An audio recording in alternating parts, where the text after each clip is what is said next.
Millennium TV. We mean business.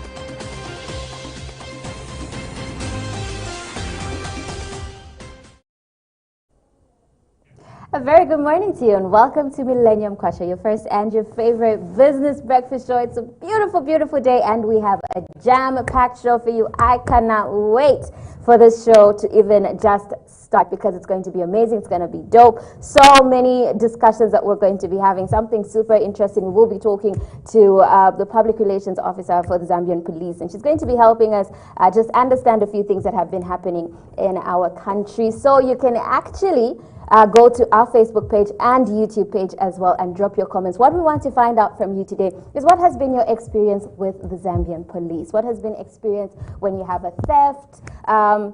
Or when you just interact with the Zambian police, what has been your experience? And then we're going to, talk to the public relations officer concerning that experience. So please drop those comments, share, like, invite people to come through as well, and we can have a nice discussion. And if you've got any questions that you have been dying to ask the Zambian police, we are going to do that for you today. As long as you just drop your comments, just search for Millennium TV Zambia. You'll be able to find us both on Facebook and on YouTube.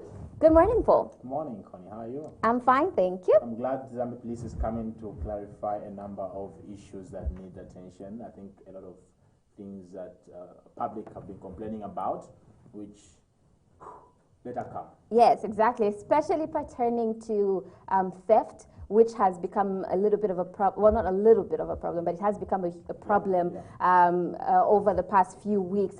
We've heard a lot of complaints. We've seen stories in the newspapers every single day about something that has been stolen, thieves that have been caught or thieves that are on the run because of a robbery. There's been aggravated robbery and so on and so forth. So we do just want to have a discussion with the Zambian police on that. But first, let's start with the news update.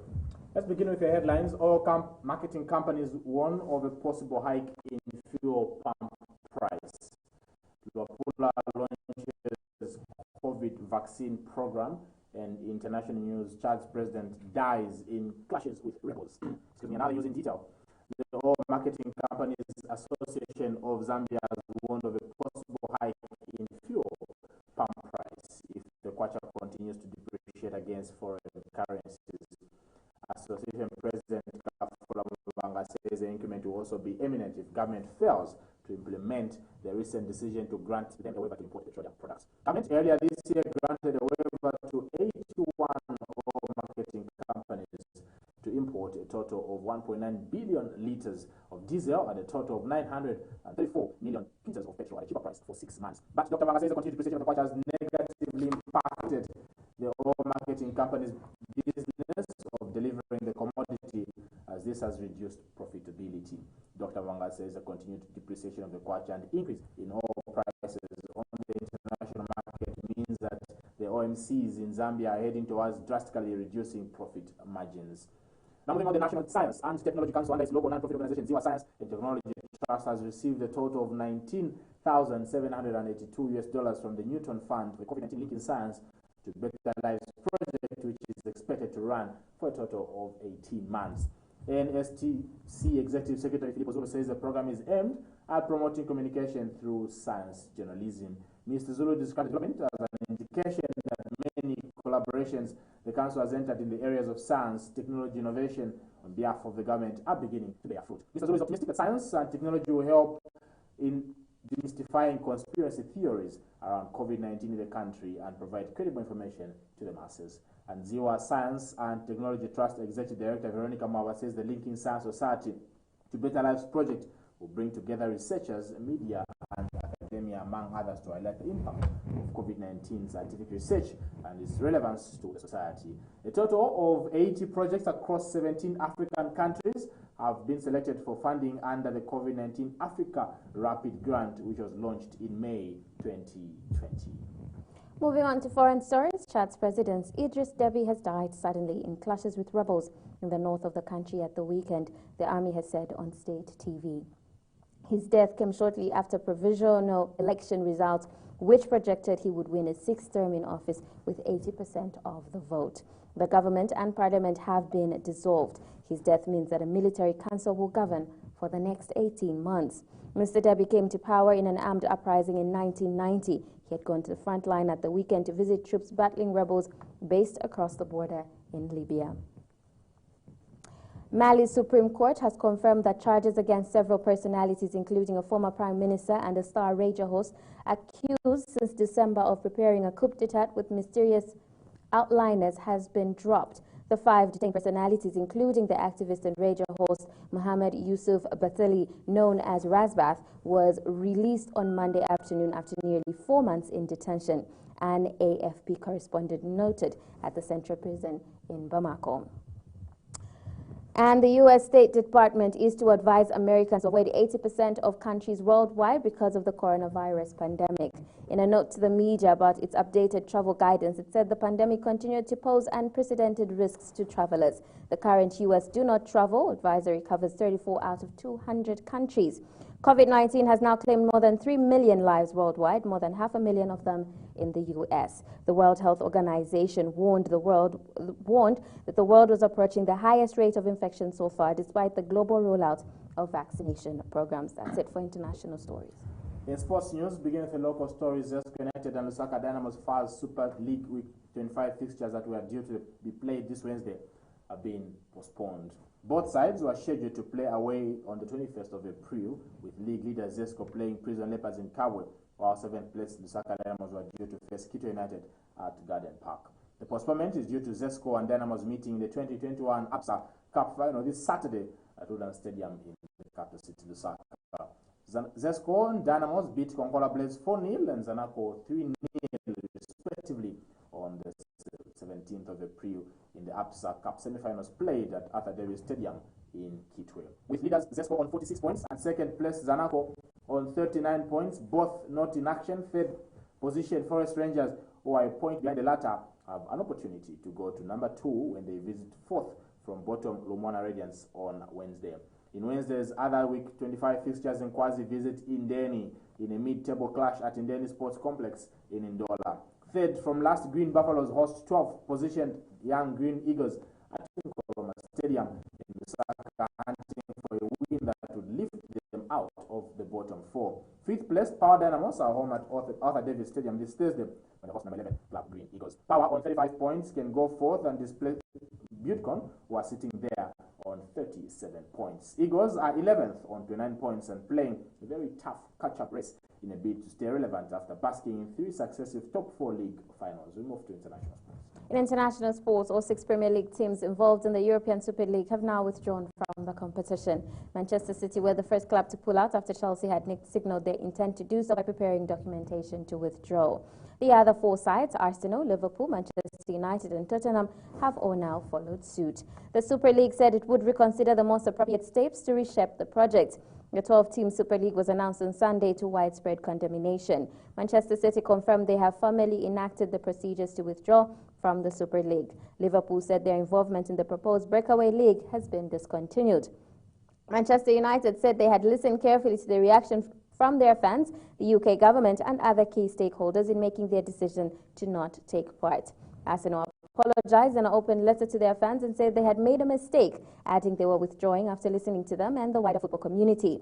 Tottenham chairman Daniel Levy said the club regretted the anxiety and upset caused by the proposal. And Chelsea confirmed they have begun the formal procedures for withdrawal from the group that they only joined late last week. That's it for international stories. We move to money markets for today, 21st of April 2021. Zambian Kwacha trading at 22.20 against the US dollar, 30.99 against the British pound, 26.70 against the euro, and 1.55 against the South African rand. Now, the South African rand traded slightly lower, this time to 14.3 against the greenback, despite a weaker dollar.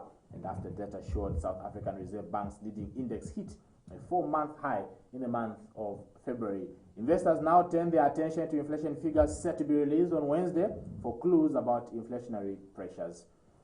Now, the British pound this time touched 1.40 level for the first time since the 4th of March after stronger than expected economic data suggested the UK jobs market has been broadly stable in recent months, even as the country was under a tight COVID-19 lockdown. Britain's unemployment rate fell for a second month in a row to 4.9%, while employment levels declined less than the forecast. The euro rose to as high as 1.207 for the first time since the 3rd of March, as optimism about a strong economic recovery was supported by signs of an acceleration in the vaccination pace in Europe.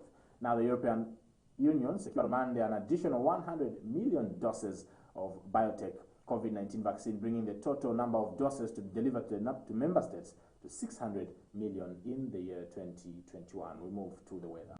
Finally, in the weather, Lusaka will be partly sunny and delightful. Average temperatures in the morning will be 21 degrees Celsius, but expected to climb to 22 degrees Celsius in the afternoon and drop to 15 degrees Celsius in the evening. Dollar will experience sun and areas of high clouds in the morning, then mostly cloudy in the afternoon. Average temperatures in the morning will be 24 degrees Celsius and expected to climb at 25 degrees Celsius, then expected to drop as low as 15 degrees Celsius in the evening.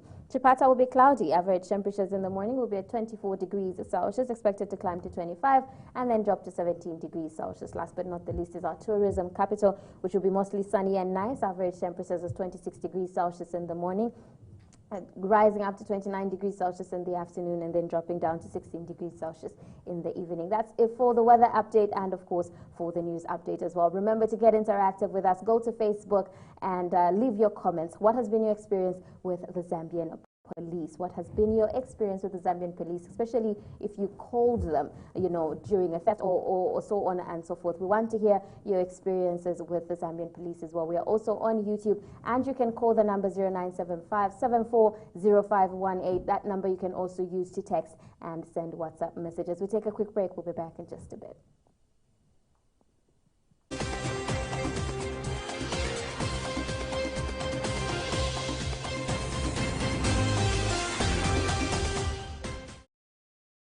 It is packaged to perfection, trending topics that we will be discussing to make sure you know exactly what's happening in the world of social media and, of course, our very own country. Exactly. We don't just limit ourselves to the country, but we also move across the borders with the best in international news, policy making. We also bring experts to bring to you right information right here on The Breakfast Show. And if you've got questions, we got you covered too. Like we said, we're on Facebook, so comment, leave your questions. We will be able to answer them. And if we can, trust me, we're going to get somebody that can. Yeah, join us every day, Monday to Saturday. It's Constance and Paul. Oh, Paul and Constance. No, definitely Constance and Paul. Paul and Constance. Definitely Constance. Paul and Constance. 7 to 9.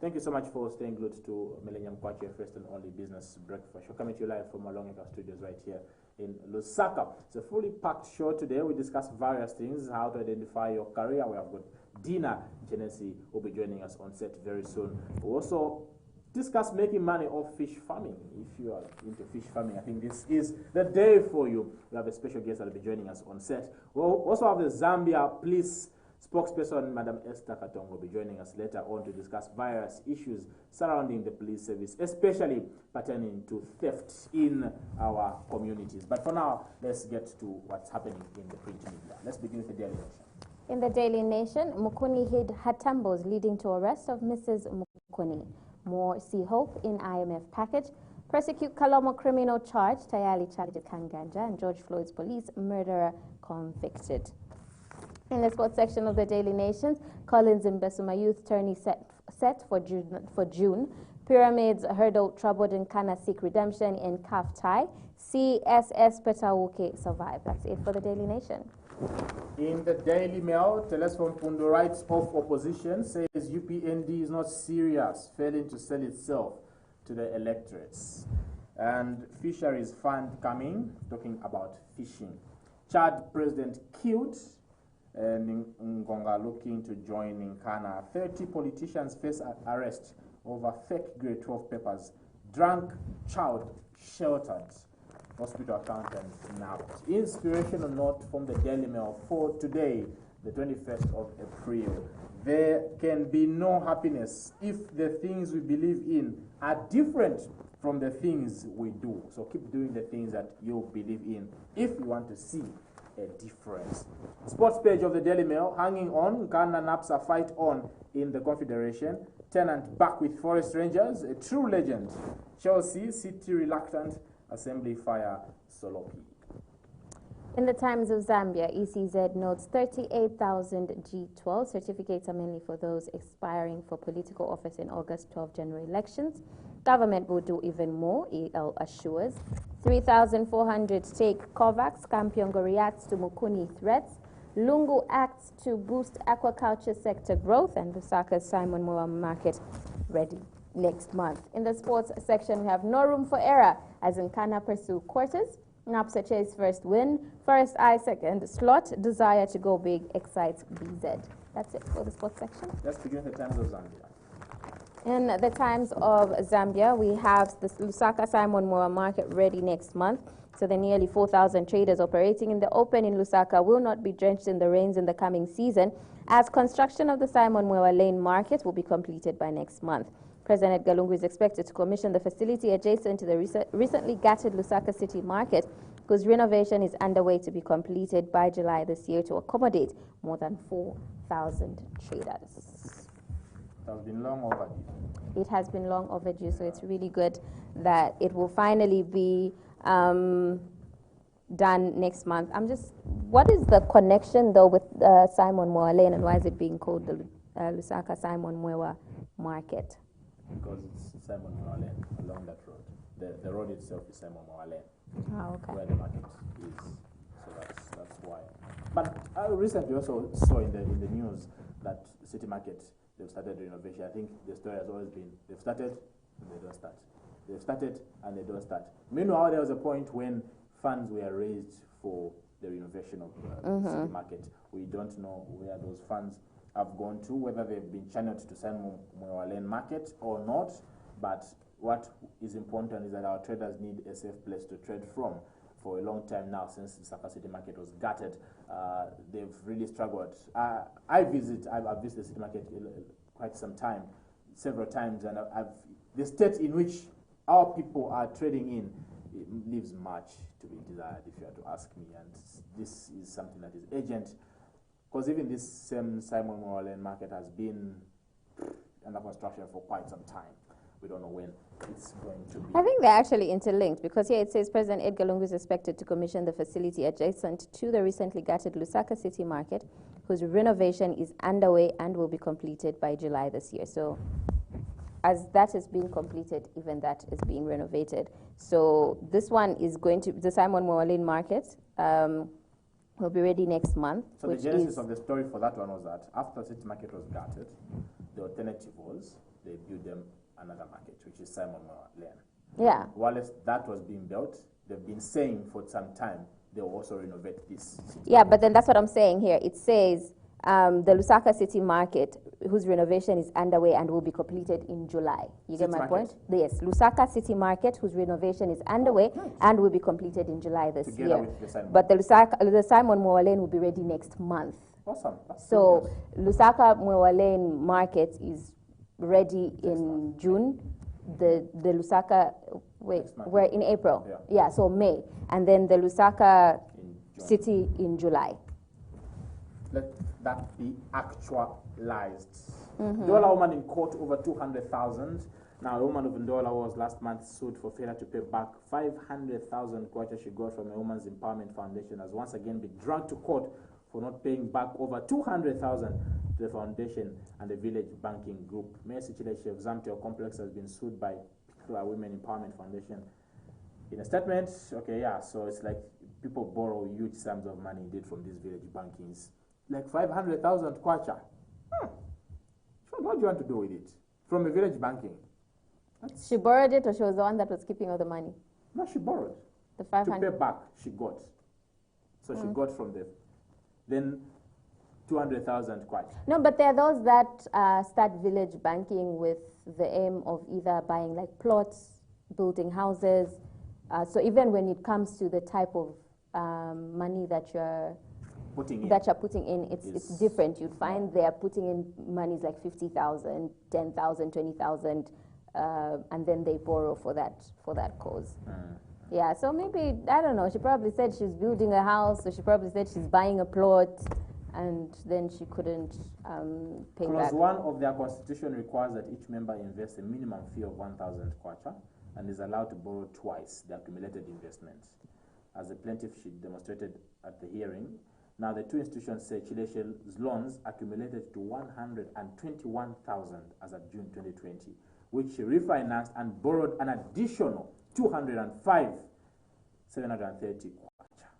Oh, so now the 500 was coming down to the interest that it accumulated, which means she borrowed about 300 something, right? Because it was 120, then she borrowed a 200 and something. The complainants allege that she defaulted in her monthly contributions, a total of 3,150, 2,600, 2,600. So they were accumulating the defaults in the contributions. It further claimed that Chileshe's loan accrued to 337,000 inclusive of interest as of November. So there was the interest, the loan, which are the interest, then also the payments that you're supposed to give in, and which monthly. she defaulted, the monthly, which she defaulted. So plus that, unnecessary pressure, if you were to ask me, that you can easily avoid. Easily. I'd like to hear her story. It's plain. She was one even saying this in court. Yeah, no, but what I'm saying is like, what was the money for? How did she plan on? Was she just planning on stealing? You get my point. Is it a situation where she was thinking? Is it a situation where she was thinking, okay, let me get, I don't know, maybe flats, and then I'll put people in, and then I'll be paying using the rentals, and then that didn't happen, you know? Or is it just for pleasure? I'd like to hear her story. Chad president, we saw this yesterday. Chad president dies. Idris Deby killed in clashes with rebels.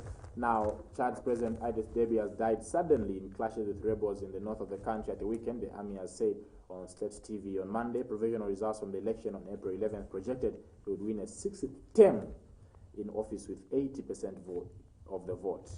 The government and parliament have been dissolved. The military council will govern for the next 18 months. Mr. Deby, 68, was one of Africa's longest-serving leaders. He first came to power in an armed uprising in 1990. Mr. Deby breathed his last defending the sovereign nation in the battlefield. An army general said, 1990, I started ruling. Where were you? Where were you? I was not born. Oh, okay. Yeah, where were you? I was not born either. Yeah. So he became president in Constance. So he has been ruling for 31? This is serious. This was going to be his 31st year. Yeah, this is serious. His son, who heads the military, will take charge for the next 18 months. He's 37-year-old. He becomes one of Africa's youngest leaders. Which is a good thing. We need more young people ruling. We need more young people in power. It is sad that the father has passed away. But some people are saying it's a coup d'etat. We don't know whether that's he was killed by rebels, and others claim it's like the Congo, Joseph Kabila. No, but isn't it a situation where the point is, because the rebels themselves were saying they wanted to remove him of power and end his 30-year rule. So it's sort of like technically they've won. Does that make sense? They'll have achieved what they wanted to do, which is end his rule. As much as they are not the ones ruling now, but their aim was to end his rule, which has now happened. So maybe that is why it would look like, wasn't this kind of planned, you know, because at the end of the day, what they wanted to happen has now happened. Unless the son was in.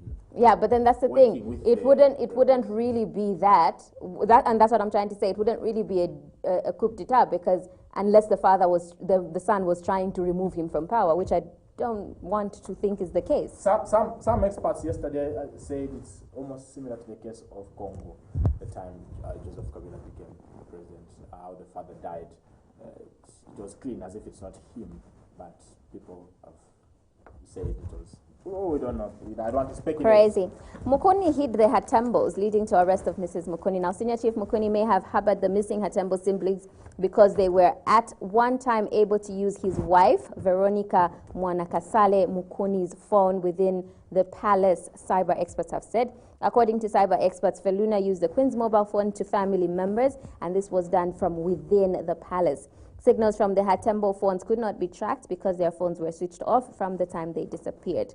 But at one point, Feluna Hatembo stayed at Senior Chief Mukuni's place, and this is what has led to the arrest of Queen Veronica Mukuni in the ongoing police investigation into the abduction of the Hatembo siblings. Now, Mukuni did come out and say, "Dear Stephen Kampyongo, young man, release my wife within and not later than 48 hours.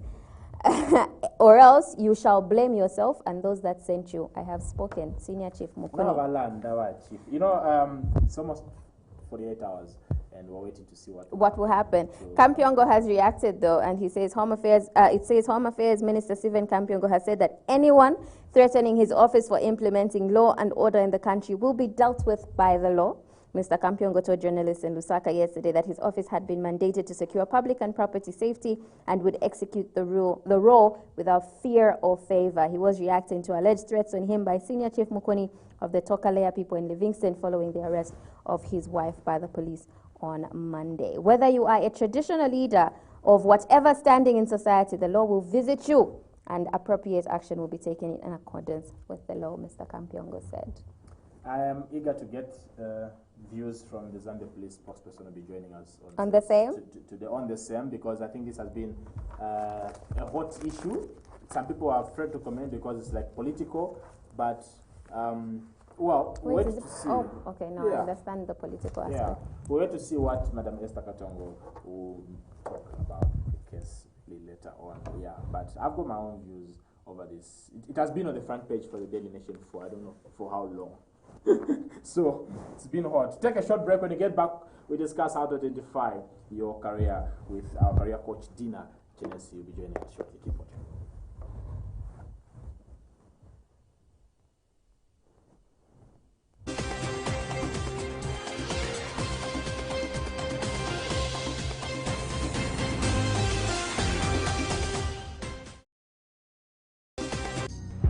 Who are we?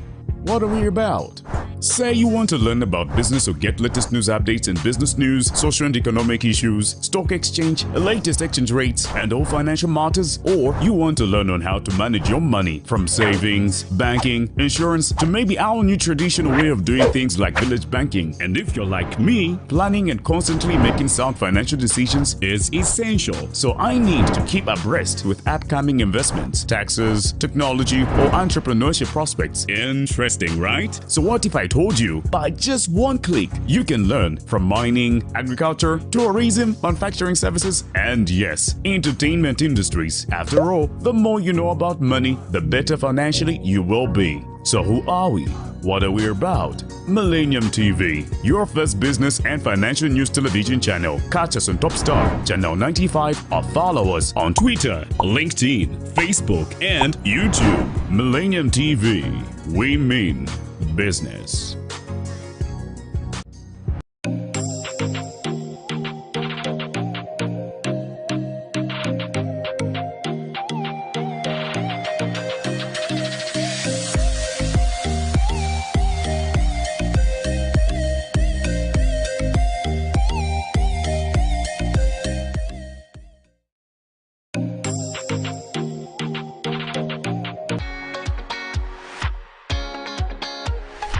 The glitz, the glam, the latest fashion, local and international cuisine, plus exactly where the fan is. That is what this show is about.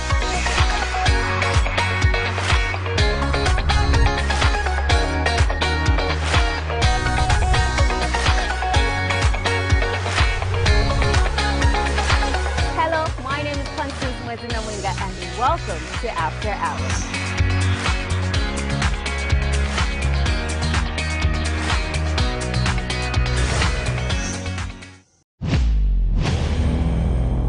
Hello and welcome to Zoom in Africa, where we'll bring you the continent's biggest stories in current affairs. We'll also bring you the headlines, main news stories, expert analyses, and interviews. Right here on Millennium TV.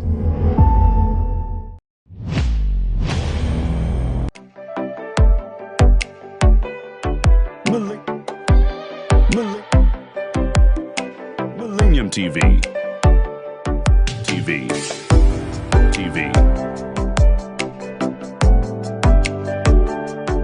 Millennium TV. Women Business.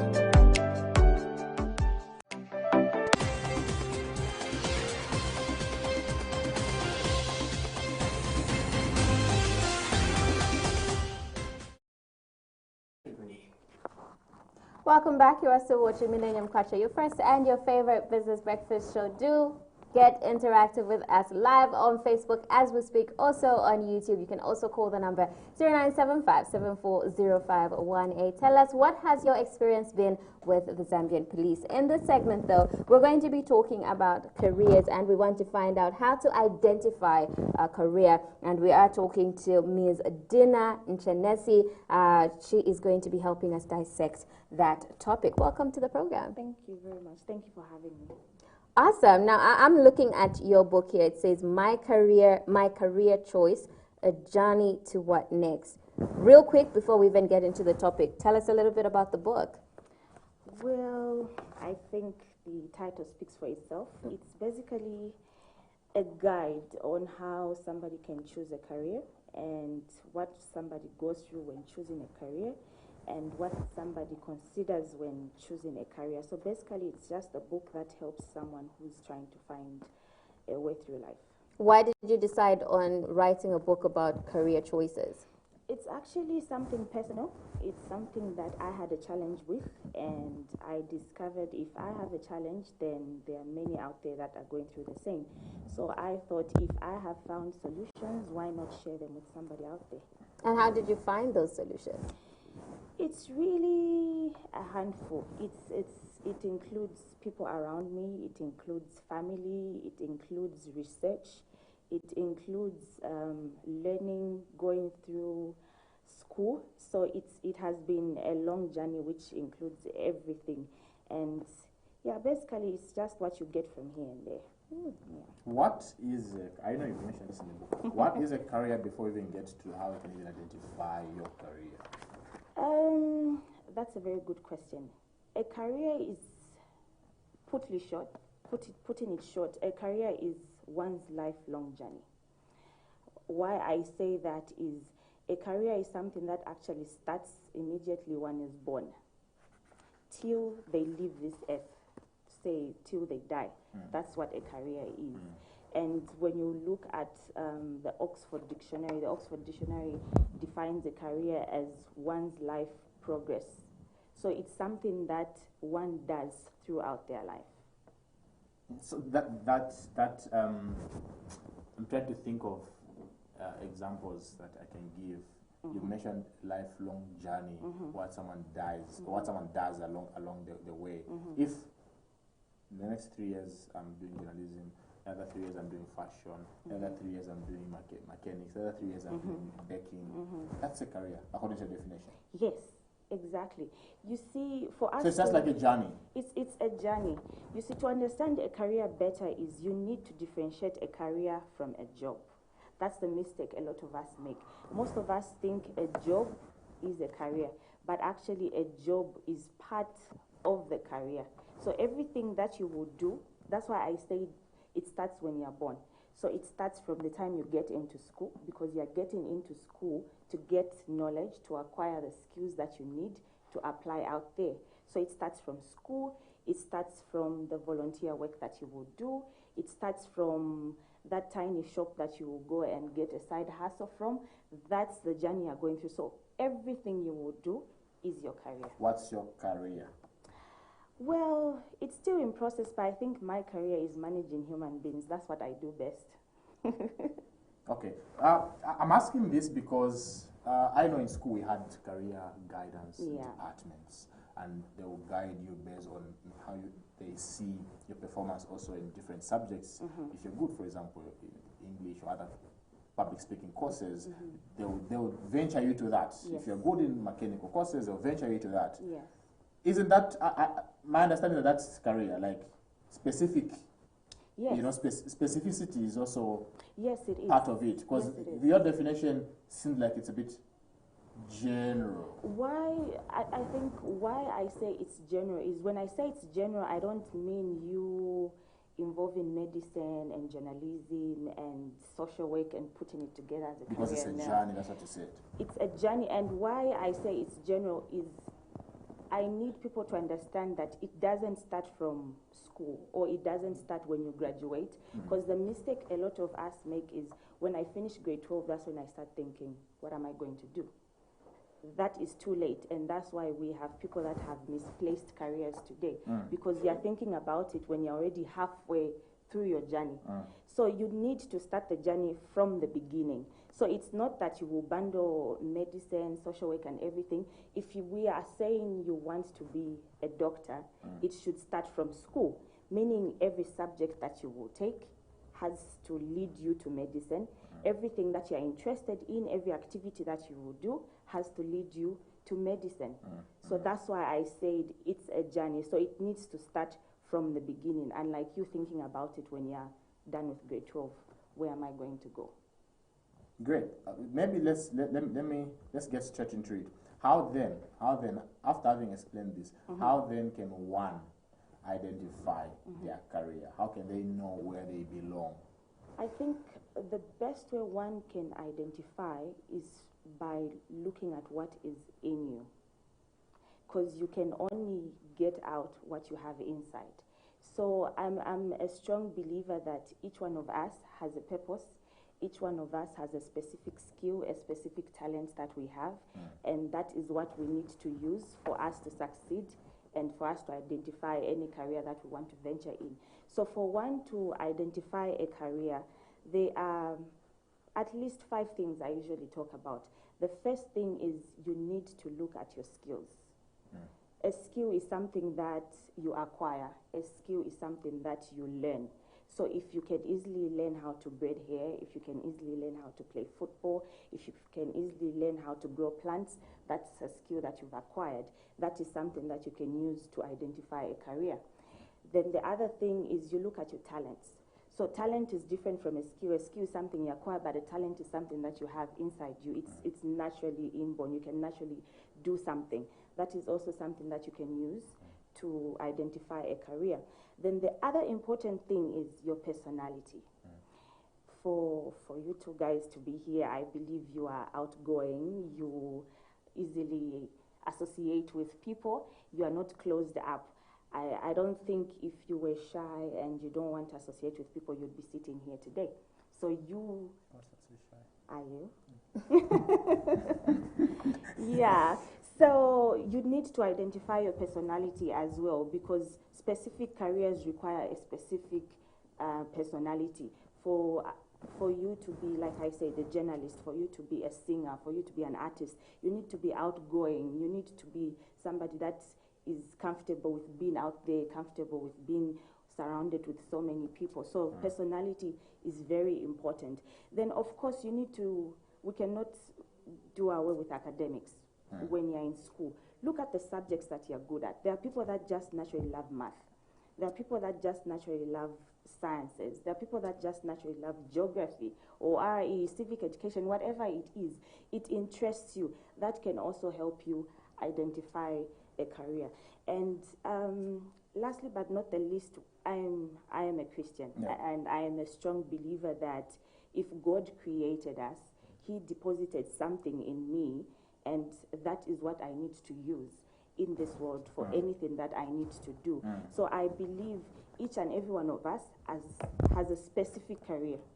Of course, one person can have 1, 2, 3. It's very possible, but there is something in you that you would do.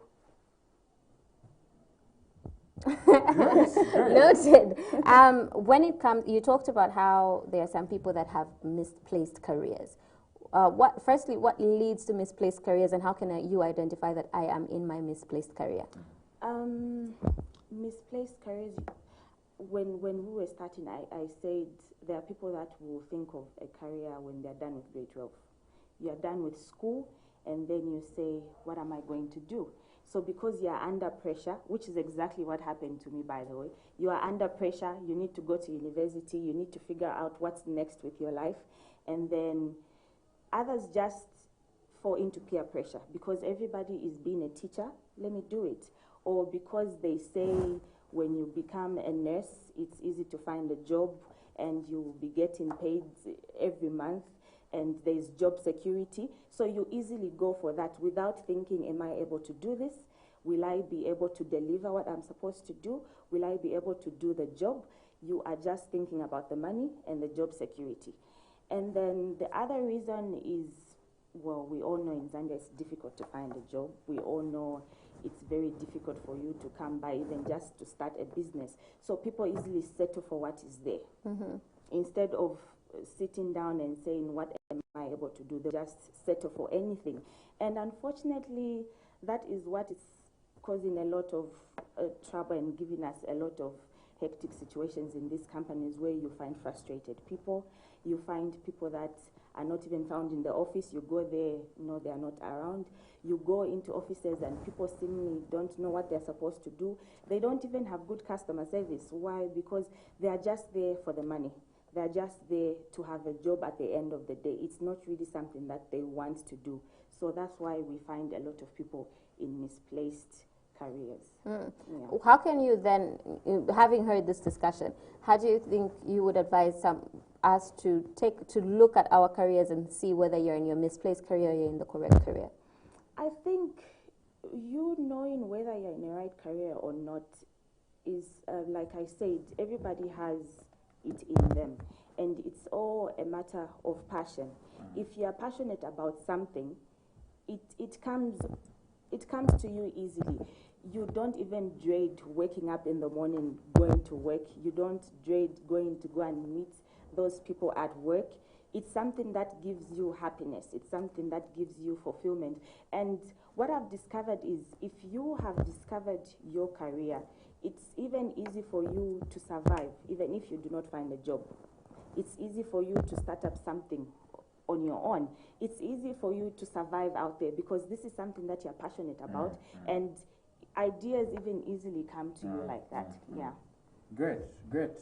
For young people that are watching and would want to know the right career to take, yes, you've mentioned very important things like knowing your skills, knowing your talents, also academics, which subjects you are good at. But what are some of the traps that hinder people or force them to go in wrong careers that you would at least educate the young viewers that are watching?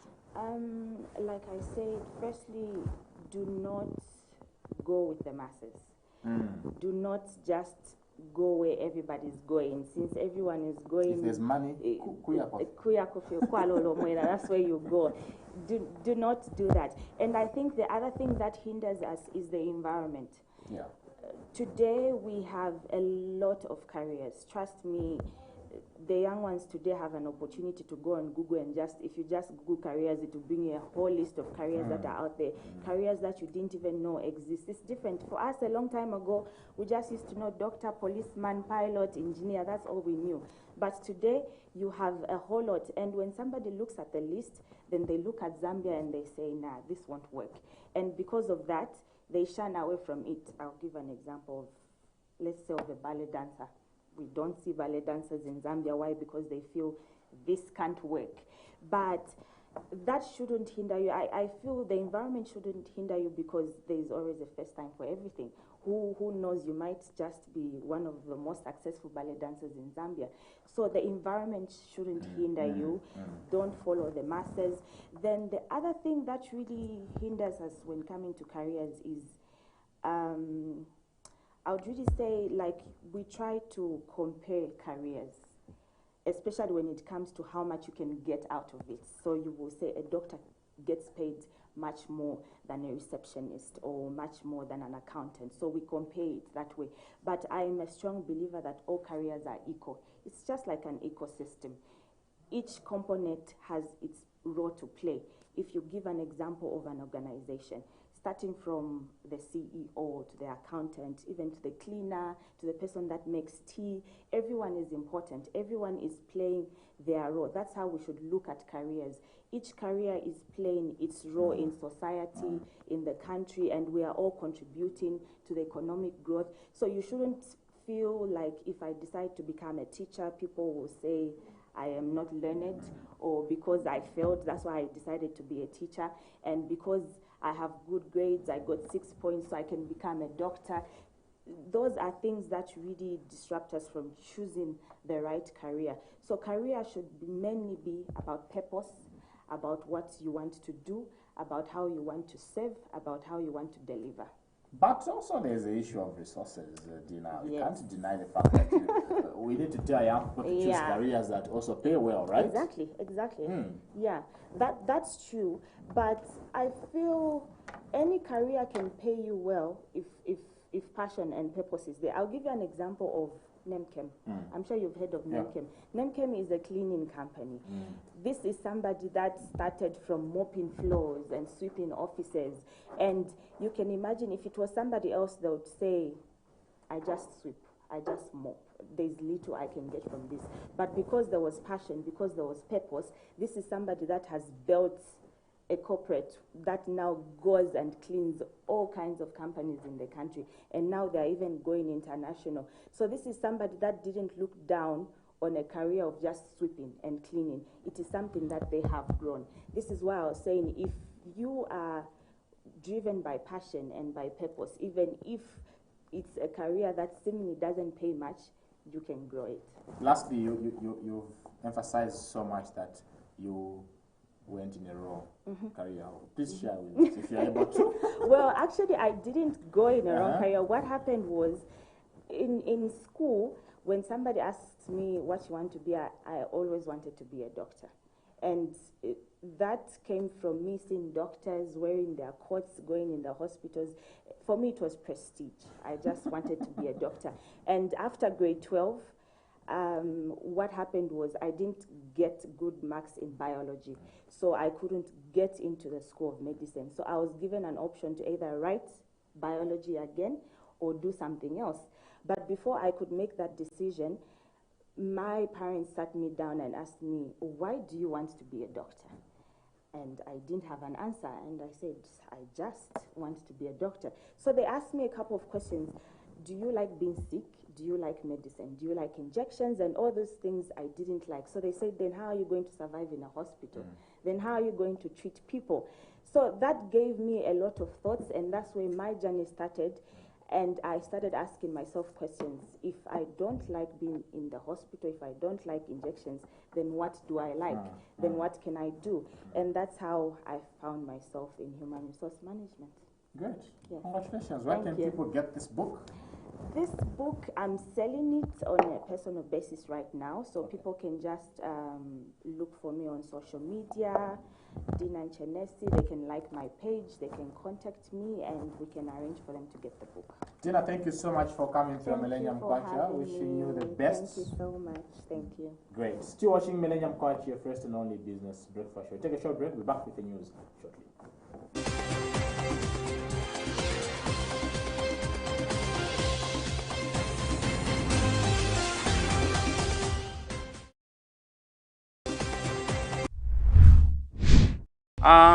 Mafingerings tikaleta kuti kule ifike pa 500 gram or 450 gram even pa 400 flat gram mshia kule mngapeleke pa market. When we are at school, we learn a lot of things. Let's say, for example, for the diseases which are there in the poultry. So for someone like me who has gone to school, it's easy for me to know if at all there are any diseases in the poultry.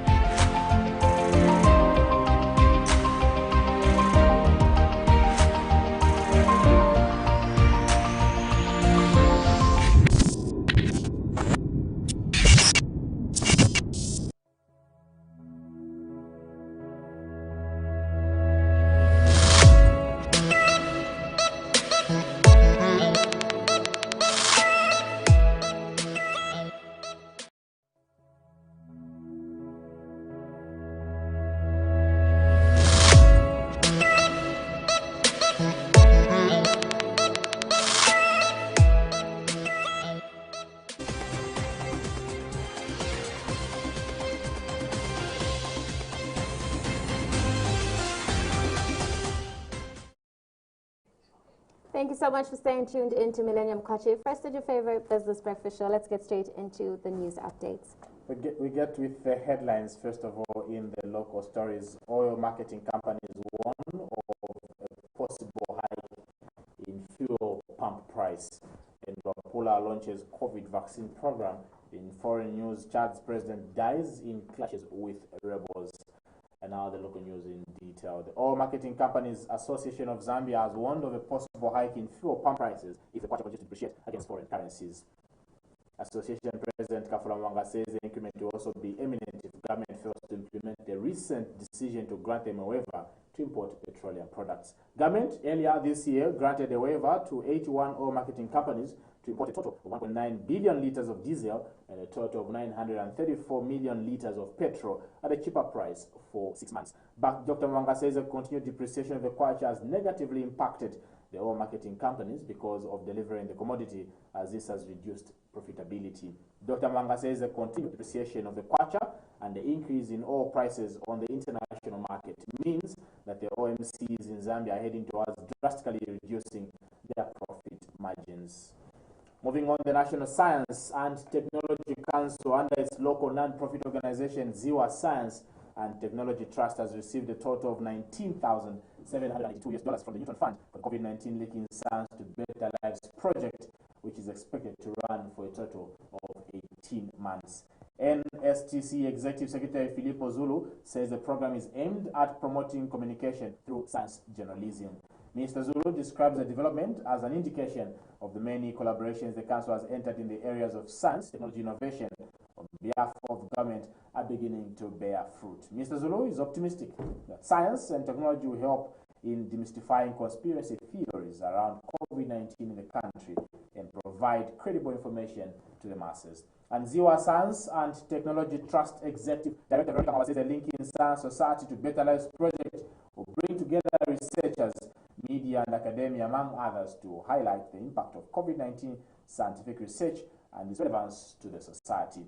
A total of 80 projects across 17 African countries have been selected for funding under the COVID-19 Africa Rapid Grant, which was launched in May 2020. Now, Lusaka province has received a total of 15,200 doses of AstraZeneca vaccine under the COVAX facility. Chief of Chembe District and Chief Chimense of Mansa District in Luapula province, who led the way in taking the vaccine, commended government for the COVID-19 vaccine in the country. The two chiefs observed that the vaccine program will help save many lives in the country. And the chief has explained that it is better that people prevent themselves from COVID-19 rather than waiting until they get sick. He notes that the move by government to roll out the vaccine program across the country will help to reduce the impact of the virus in the country. And Chief Chimense has urged other chiefs to join hands with the Ministry of Health to sensitizing the public on the COVID-19 vaccine. Chief Chimense observed that there are a lot of myths surrounding the vaccine, which he said needs to be addressed. He notes that most people are lacking information on the issue at hand, hence the need to intensify sensitization so that those eligible can make informed decisions and be vaccinated. And Luapula Province Minister Nixon Chilangwa, who launched the vaccination program in Luapula Province, says the COVID-19 vaccine is safe. The provincial minister indicates that government allowed the AstraZeneca vaccine to come in the country as it knows that it is safe for its citizens. We move to foreign news. In foreign news, on a sad note, Chad's President Idris Deby has died suddenly in clashes with rebels in the north of the country at the weekend, the army has said on state TV. His death came shortly after provisional election results, which projected he would win a sixth term in office with 80% of the vote. The government and parliament have been dissolved. His death means that a military council will govern for the next 18 months. Mr. Deby came to power in an armed uprising in 1990. He had gone to the front line at the weekend to visit troops battling rebels based across the border in Libya. Mali's Supreme Court has confirmed that charges against several personalities, including a former Prime Minister and a Star Radio host, accused since December of preparing a coup d'etat with mysterious outliners, have been dropped. The 5 detained personalities, including the activist and radio host Mohammed Yusuf Bathily, known as Razbath, were released on Monday afternoon after nearly 4 months in detention, an AFP correspondent noted at the Central Prison in Bamako. The U.S. State Department has I beg your pardon, the U.S. State Department is to advise Americans to avoid 80% of countries worldwide because of the coronavirus pandemic. In a note to the media about its updated travel guidance, it said the pandemic continued to pose unprecedented risks to travelers. The current U.S. Do Not Travel Advisory covers 34 out of 200 countries. COVID-19 has now claimed more than 3 million lives worldwide, more than 500,000 of them in the U.S. The World Health Organization warned the world was approaching the highest rate of infection so far, despite the global rollout of vaccination programs. That's it for international stories. We move straight to sports. Let's begin with what's happening in the local stories in our country. Zesco United and Lusaka Dynamo's FAS Super League with 25 fixtures that were due to be played this Wednesday have been postponed. Both sides were scheduled to play away on the 21st of April, with league leader Zesco playing Prison Leopards in Kabwe, while 7th placed Lusaka Dynamos were due to face Quito United at Garden Park. The postponement is due to Zesco and Dynamos meeting in the 2021 Absaka final this Saturday at Woodland Stadium in Lusaka. The postponement in Lusaka. Zesco and Dynamos beat Kongola Blades 4-0 and Zanaco 3-0 respectively on the 17th of April. The Absaka semifinals played at Arthur Davis Stadium in Kitwe. With leaders Zesco on 46 points and second place Zanaco on 39 points, both not in action. Third position Forest Rangers, who are a point behind the latter, have an opportunity to go to number 2 when they visit fourth from bottom Lumwana Radiance on Wednesday. In Wednesday's other 25 fixtures, Nkwazi visit Indeni in a mid-table clash at Indeni Sports Complex in Ndola. Third from last, Green Buffaloes host 12th positioned Young Green Eagles at Nkoloma Stadium in Lusaka, hunting for a win that would lift them out of the bottom 4. Fifth place Power Dynamos are home at Arthur Davis this Thursday when they host number 11 club Green Eagles. Power on 35 points can go fourth and displace Butcon, who are sitting there on 37 points. Eagles are 11th on 29 points and playing a very tough catch-up race in a bid to stay relevant after basking 3 successive top 4 league finishes. We move to international sports.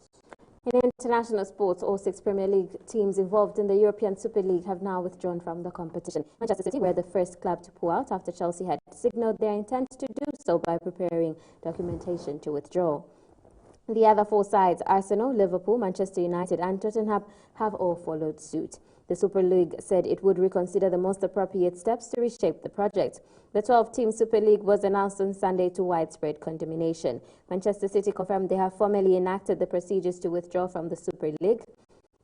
Liverpool said their involvement in the proposed breakaway league has been discontinued. Manchester United said they had listened carefully to the reaction from their fans, the UK government and other key stakeholders in making their decision to not take part. Arsenal apologized in an open letter to their fans and said they had made a mistake, adding they were withdrawing after listening to them and the wider football community. And Tottenham chairman Daniel Levy said the club regretted the anxiety and upset caused by the proposal, and Chelsea confirmed they had begun the formal procedures for withdrawal from the group that they only joined late last week. That's it for international sports. Money markets for the 21st of April 2021, Zambian Kwacha trading at 22.20 against the US dollar, 30.99 against the British pound, 26.73 against the euro, and 1.55 against the South African rand. Now the South African rand this time traded slightly lower at 14.3 against the Greenback despite a weaker dollar, and after data showed South African Reserve Bank's leading index hit a 4-month high in the month of February. Investors now turn their attention to inflation figures set to be released on Wednesday for clues about inflationary pressures. The British pound this time touched 1.40 level for the first time since the 4th of March after stronger than expected economic data suggested that the UK job market has been broadly stable in recent months, even as the country was under a tight COVID-19 lockdown. Britain's unemployment rate fell for a second month in a row to 4.9%, while employment levels declined less than the forecast. The euro this time rose to as high as 1.20 for the first time since the 3rd of March, as optimism about a strong economic recovery was supported by signs of an acceleration in the vaccination pace in Europe. The European Union secured on Monday an additional 100 million doses of biotech COVID-19 vaccine, bringing the total number of doses to be delivered to member states to 600 million in 2021. We close the news updates at 8 with the weather. Now, Lusaka will be partly sunny and delightful. Average temperatures in the morning starting at 21 degrees Celsius, expected to climb to 22 degrees Celsius, then drop to 15 degrees Celsius. So it's going to be quite cold in Lusaka today. Dollar on the copper belt will experience sun and areas of high clouds in the morning, then mostly cloudy in the afternoon. Average temperatures in the morning at 24 degrees Celsius, expected to climb to 25 degrees Celsius before also diving down to 15 degrees Celsius. Chipata in the eastern part of Zambia will be cloudy. Average temperatures in the morning will be at 24 degrees Celsius, expected to rise slightly to 25 before coming down to 17 degrees Celsius. Last but not least is our tourism capital, Livingston, which will be mostly sunny and nice. Average temperatures in the morning will be 26 degrees Celsius, expected to climb to 29 and then drop to 16 degrees Celsius. That's it for the weather update and, of course, for the news update. But do stay tuned. We still have so much more lined up just for you.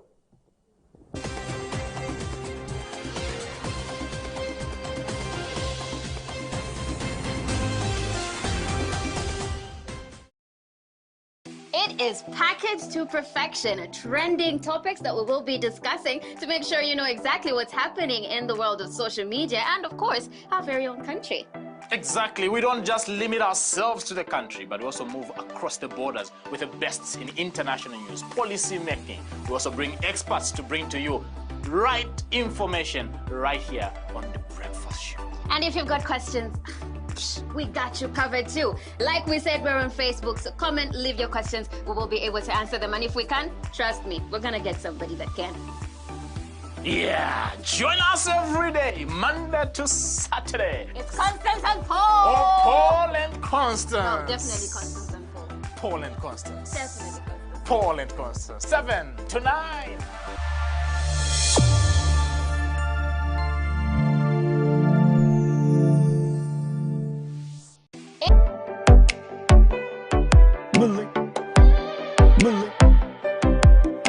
Millennium TV.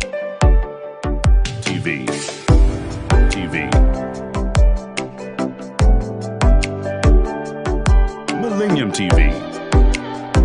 We mean business. Who are we? What are we about?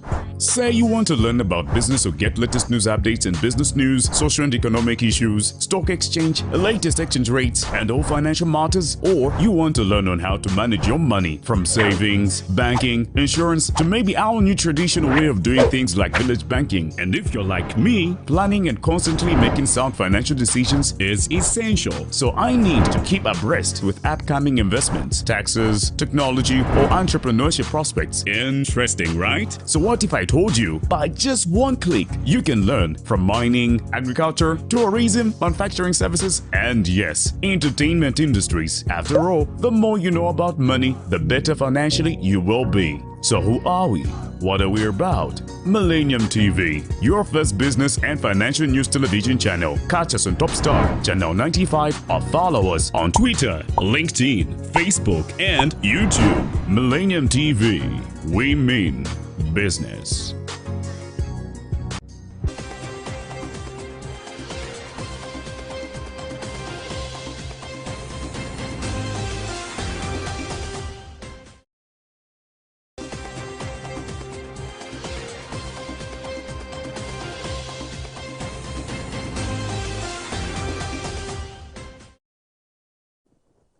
Thank you so much for staying good to Millennium Kwacha, first and only business breakfast show. So much to discuss today, and on this segment, I'm very happy that we discuss issues to do with, I'm trying to think of the local language, Isabi in Bemba, in Nyanja and Somba, in Mambwe. Savi. Huh? Savi. Savi. We discuss making money off fish farming on this particular segment, and we've been joined by the Zambian Aquaculture Cooperative Society Limited. Mr. Evans, welcome to Millennium Kwacha. The pleasure is mine, and thank you for hosting me. Great. Briefly tell us what this organization does, even before we get to the details. Zambian Aquaculture Corporation is a cooperative that is owned by Zambians. And our objectives is to empower Zambians with the knowledge of fish farming, and alleviate poverty in this country through fish farming. How well embraced is fish farming in the country at the moment? I know not too long ago, government was very heavy in giving funds to the youths in aquaculture, that is the only time for me, if you were to ask me, I saw something prominent about fish farming. But from your organization's perspective, how well embraced is fish farming in the country? It is well embraced, and we are very excited because yesterday the nation saw the results from one cooperative in Southern Province where the president of this country, Zambia, was, and he had supported that cooperative. Yesterday they were harvesting about 36 metric tons of fish. So you can see that people are taking this exercise so serious. Even our members, we started small, they are growing big and they're getting interested in it because there's fun out of it. But one thing that you need to understand about fish is that you need to be patient. You put in a lot of money without getting it for 6 months, then thereafter, that's when you start seeing your money. 6 months. 6 months, yes. 240 days. Wow. Spending. Wow, spending. Yes. And how expensive is that? It is reasonable. Because expensive is defined by what is in your pocket. You can go in the same shop. If I have 500 millimeters, 450, I'll say, give me. But if you have 200, you say, $1. Great. But share with us how expansive your organization is, where you're working from, and your main activities as an organization. Our organization is national. We have members, being a cooperative, and it's run by members. You know, we came together as members with one objective, and that is to grow fish. Because there was that deficit. I know the records that we have been sharing all the time have been outdated because there's a lot of activity that is happening in the country where fish farming is concerned. I know the Minister of Livestock, very soon they will release the one which is the deficit which is there because it was 89 metric tons. And the other part we were importing in the country. So now Zambians are growing fish. That's why Zambian Aquaculture Cooperative came in, say, let us grow fish. Because we have a lot of water, we have plenty of land, we have plenty of human resource, people with brains. So we started with trainings, because we do offer trainings in fish farming. So on the 27th of April, there's one for 3 days at Breathing Fish Farm.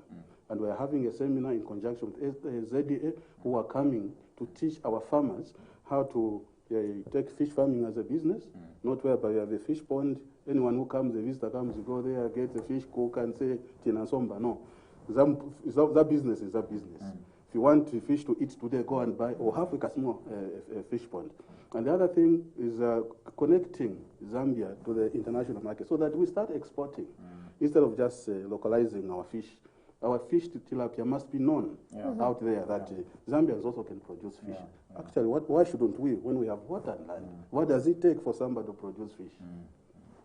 So our members are countrywide, like I said. We have Mongo, we have Southern Province, we have Copper Belt, we have Central Province, and we are growing bit by bit. Like I said, the challenge that many Zambians are facing is thinking of investing that kind of money in the fish ponds and then waiting for 6 months. Because they want no fintuni wangu. You want money comes out. But with the fish, once it starts coming out, then you are the dawn. At the beginning, is why you need patience. When you say you're having a workshop on the 27th and all of that, how does one firstly take part in the seminars? How does one even join your cooperative? Very good. Thank you very much.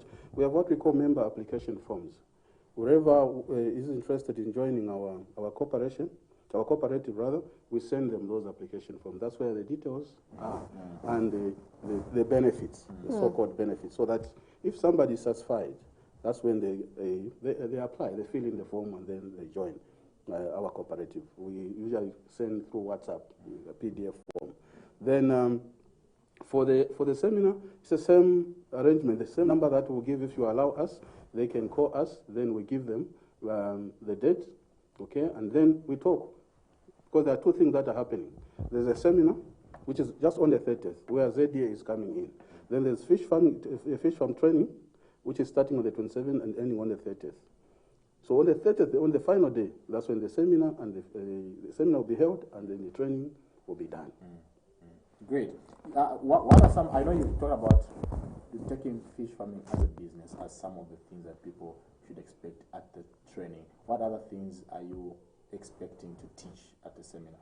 At the seminar is one of them is opportunities for funding. How would you get opportunities for funding? What does it take for somebody to accept your proposal when you want funds? So those are some of the things. Because people think when you just join a cooperative or an organization, it's automatic you're going to be given money. No, there are also those the funders. They have got also the requisites. What things they look at before they fund you, especially where you say I want 50,000. How are you going to use that 50,000? And how are you going to pay back if it's a loan? So all those kind of things we need to learn. Because many get disappointed and say, they are not helping us. Why? Because they are not writing bankable proposals. So they need to come and learn. And then we will show them links where they can get those. Because not everywhere where you can get funding or help. There must be some who have interest in what you are doing. Great. I would also want to find out from you, as you are the general manager of the cooperative, so you're in a better position to even know this, why Zambians don't venture into fish farming. Why is that? According to the experience and the analysis that we have obtained through our own members, you can say, one, the expectations. You see, Zambians are very expectant. Where they hear that there's money, because they have heard that there's money in fish, or there's money in Akonde rice. So they'll go there without even, strategizing.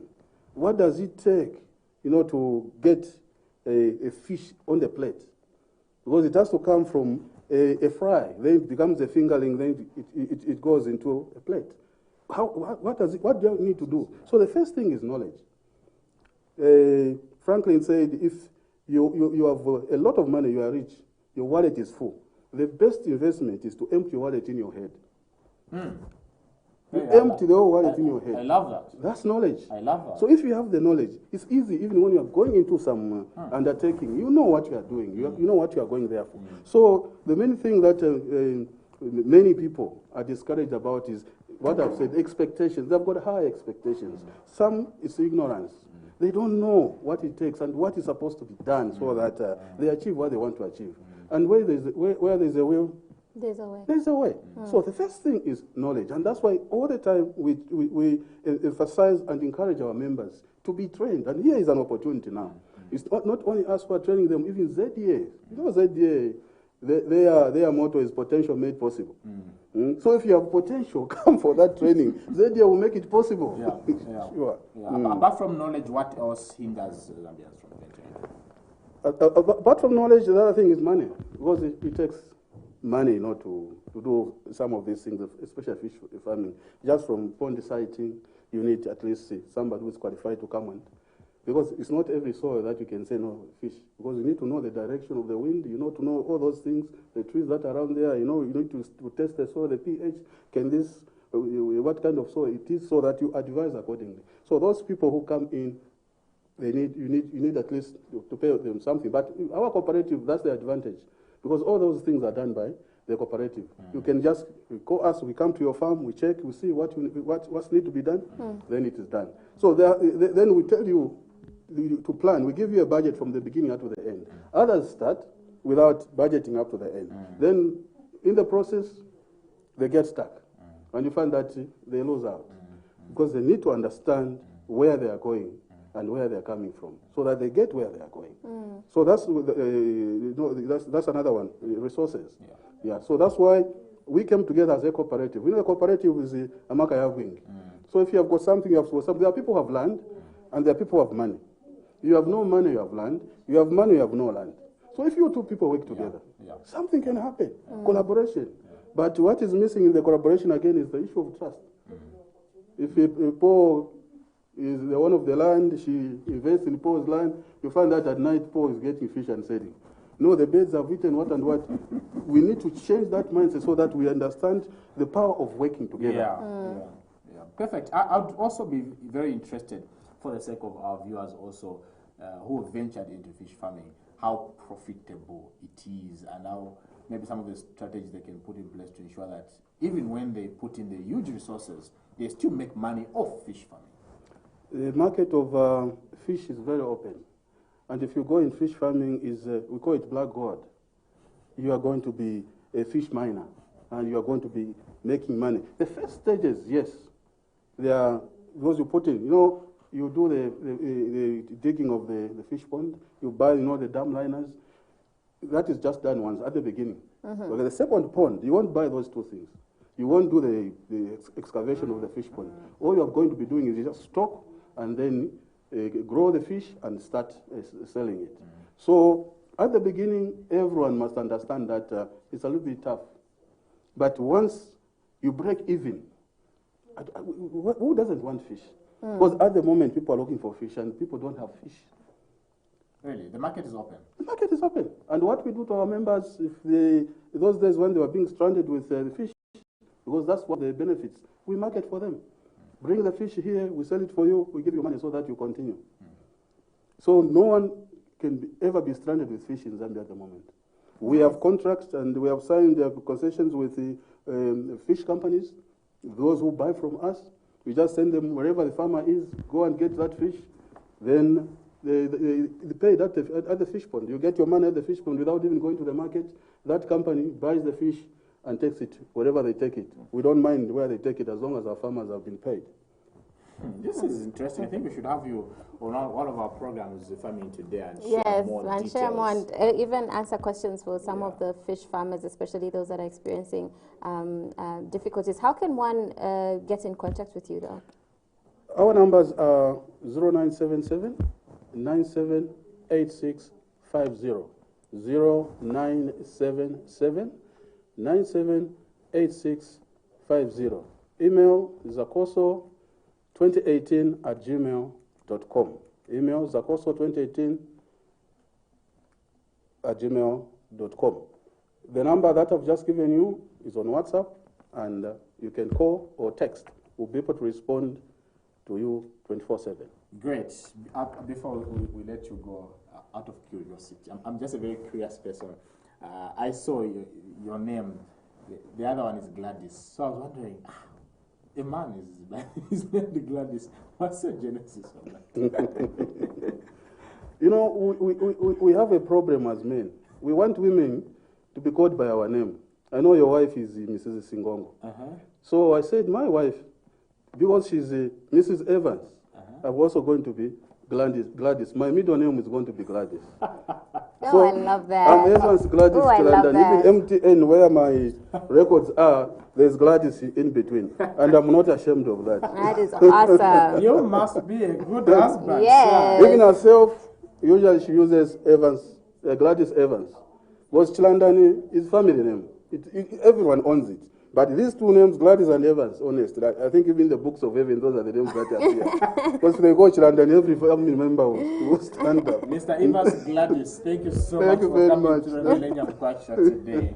Thanks for hosting me. Great. Still watching Millennium Kwacha, your first and only business breakfast. We're discussing making money off fish farming with Mr. Evans Gladys, General Manager. Now, we take a short break. When we get back, we discuss all issues to do with Zambia Police. I think we have a catalog of things that we have to clarify. The Zambia Police spokesperson, Madam Esther Katongo, is already in the studios. We'll be joining us shortly after this break.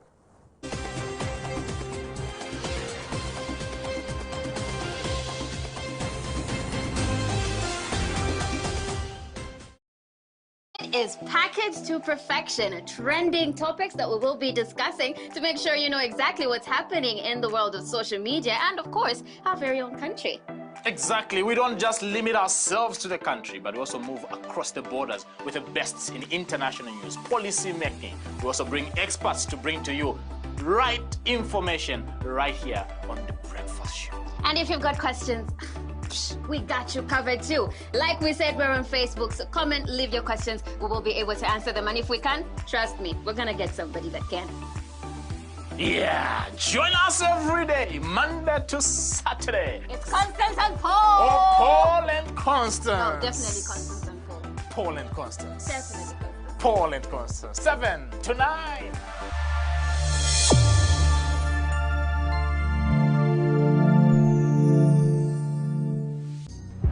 Who are we? What are we about? Say you want to learn about business or get latest news updates in business news, social and economic issues, stock exchange, latest exchange rates, and all financial matters, or you want to learn on how to manage your money from savings, banking, insurance, to maybe our new traditional way of doing things like village banking. And if you're like me, planning and constantly making sound financial decisions is essential. So I need to keep abreast with upcoming investments, taxes, technology, or entrepreneurship prospects. Interesting, right? So what if I told you by just one click you can learn from mining, agriculture, tourism, manufacturing services, and yes, entertainment industries. After all, the more you know about money, the better financially you will be. So who are we? What are we about? Millennium TV, your first business and financial news television channel. Catch us on Top Star, Channel 95, or follow us on Twitter, LinkedIn, Facebook, and YouTube. Millennium TV, we mean business.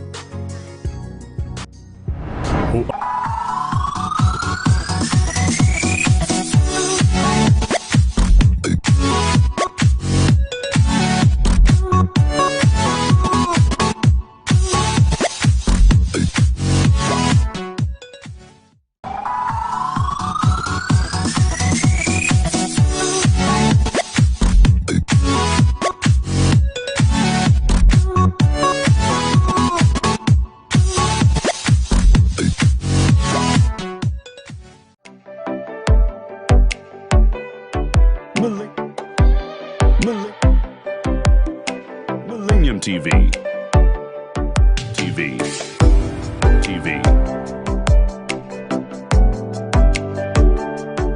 Millennium TV. We mean business.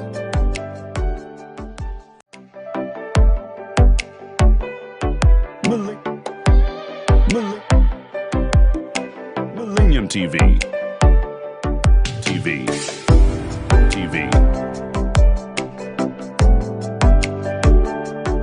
Millennium TV.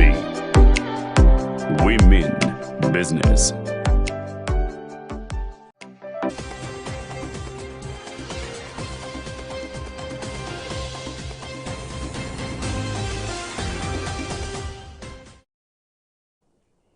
Welcome back, and thank you so much for staying tuned into Millennium Kwacha, your first and your favorite business breakfast show. Now, we did promise you that we're going to be talking to the Zambia Police spokesperson, Madam Esther Matakatongo, and she is here with us now. And we're going to be asking her all the questions that you've been asking us on Facebook, and of course, all the questions that came through via WhatsApp and Messenger as well. So if you do have any more questions, you can get interactive with us. We are live on Facebook as we speak.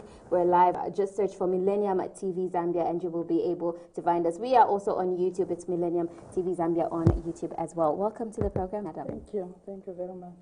Awesome. Now, to start with, we wanted to talk to you about the situation of theft. We have noticed, or at least heard, a lot of complaints towards theft, and it sort of has become crazier at this time of period. Is this what happens in most years when we're going towards the winter season? There's a whole lot more theft cases. You know, when you talk about theft, it's a very wide term. Okay. Yeah. So I don't know what type of theft you are talking about, because there's thieving, which can happen when you are just walking, someone steals from you. Is it in town? Is it in homes? Where is that theft? Which theft are you referring to? Okay, so maybe let's go straight into the breaking in of places. So we can say breaking in of homes, breaking in of shops, business centers. Yeah. So when you talk, just to explain for the sake of the viewers, so when you talk about breaking into buildings, it is in different categories. There's an offense which is called theft, mere theft, where maybe when someone is just moving, you steal something from that person, or it's at home, you leave something outside, someone as he is passing or she is passing, she finds something, maybe tropicals, they pick those tropicals. If it's anything valuable, they will just pick that. That's theft. Mm-hmm. So when you talk about stealing from a building, it is also in categories. So when you talk about maybe stealing from someone's home, and it goes with time. So if someone steals from you or breaks into your house from 6 hours to 18 hours. That one we call it housebreaking and theft. Okay. So from 18 hours to 06 in the morning, that one we call it burglary and theft. Then you talked about business centers, where you say maybe criminals go and steal from business premises. That's breaking into a building and committing a felony therein. That's where when you steal something from there. If you don't steal something, maybe you've just broken into, then you are found in that building before you even actually steal. We call it breaking into a building with intent to commit a felony therein. So that's why I said if you just say theft, it's a bit... so now talking about or responding to your question, from the time that we had the rain season, on the onset of the rain season, it's been common that we experience a lot of burglaries and theft, and also breaking into buildings and committing felonies therein. And mostly it's because of the rains, and you saw that this year we had a lot of the rain, heavy rains, a lot of it. So you'd find that as people, like if it's in a home, people like saying, yeah, it was raining and I had a nice sleep, and they like people sleep so much, and maybe because of the rains, you are distracted from hearing what is happening. Criminals may just break in and steal from you. So that's the reason why during the rain season, we have a lot of cases of house breaking or burglary and theft, and also breaking into buildings of business nature, where criminals know to say that if in that particular area there's a guard his movement will be restrictive. He's going to be in one place, may not go around to go and patrol because of the rains, but the criminals would brave the rains. So they have taken advantage of that scenario, and this is the reason why we have such cases. Okay. Now I'd want to find out, what is the procedure though when you find, whether you wake up in the morning or you go to your shop in the morning and you find that you have, somebody did break in and steal your whatever it is that they took away. What is the procedure to take from there on, and what should happen when reporting the case? Yeah, the first thing that must happen is for you to preserve the scene, because officers would always want to lift the fingerprints and the like, and they shouldn't disturb the scene, the crime scene, because you'd find that maybe someone dropped something just at the scene there, and when officers come, they would want to get all those things and record them and know at what point were they found, things like that. If they come to get the fingerprints, if you go and start touching, then you are going to disturb the scene of crime. And that's the reason why we say that always preserve. Stop, don't touch, don't do what. Because once you touch, at the end of the day, when we lift the fingerprints, it will mean that you are also part of those fingerprints that have been lifted on a scene.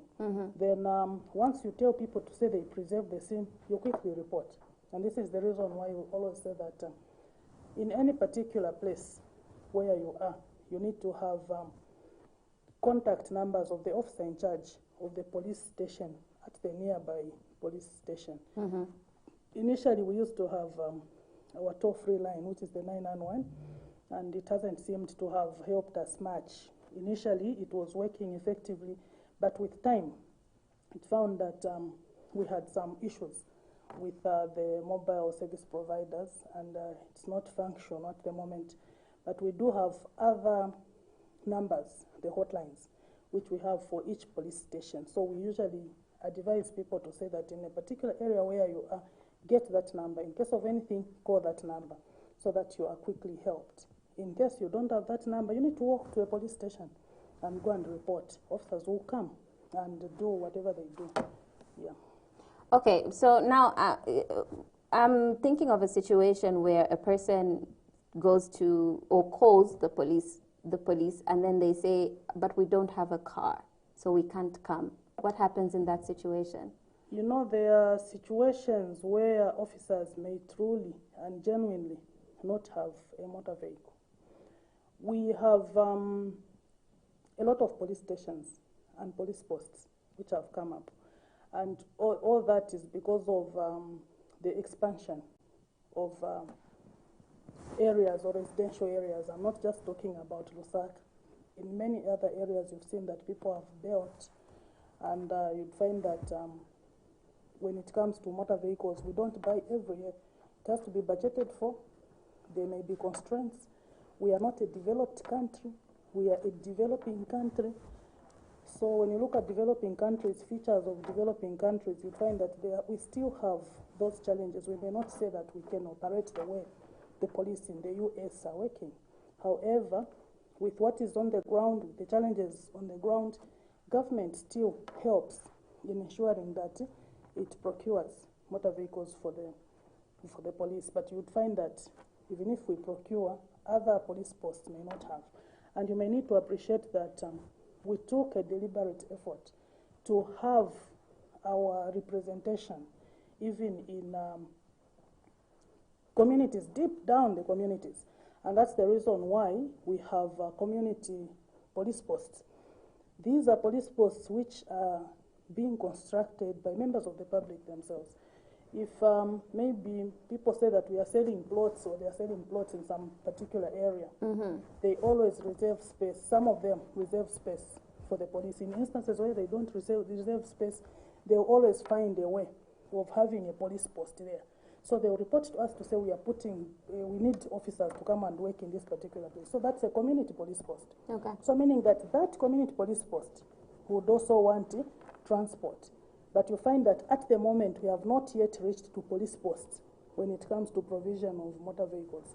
And in other areas you find that community members themselves, they come together because that is their police post, so they'll come together, put their resources together, buy a motor vehicle and give to the officers, and it has happened in many other areas. So yes, government is working towards procuring motor vehicles for police officers, but members of the public also are coming on board to ensure that they help us. In areas where that help has not yet come, we are still waiting for the community members if they can come together and or donate a motor vehicle which will be servicing them.